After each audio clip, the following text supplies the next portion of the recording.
अपने यार के झूलनी दिखाई के ना।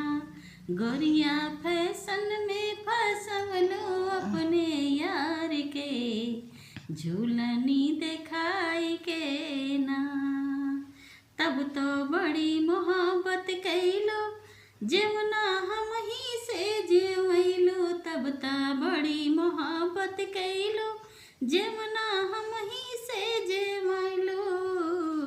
काहे मरलो तकियवा घुमाई के झूलनी दिखाई के ना। गोरिया फैशन में फसैलो अपने यार के झूलनी दिखाई के ना।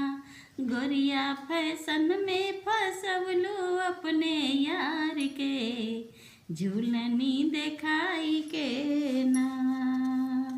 तब त बड़ी मोहब्बत कैलो बीरवा हम ही से कुचैलो। तब त बड़ी मोहब्बत कैलो बीरवा हम ही से कुचवलो। काहे मरलू तकियवा घुमाई के झूलनी दिखाई के ना। गोरिया फैशन में फसवलो अपने यार के झूलनी दिखाई के ना।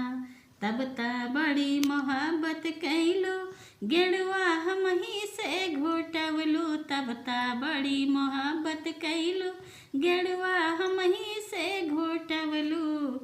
काहे मरलू लटवा घुमाई के झूलनी दिखाई के ना।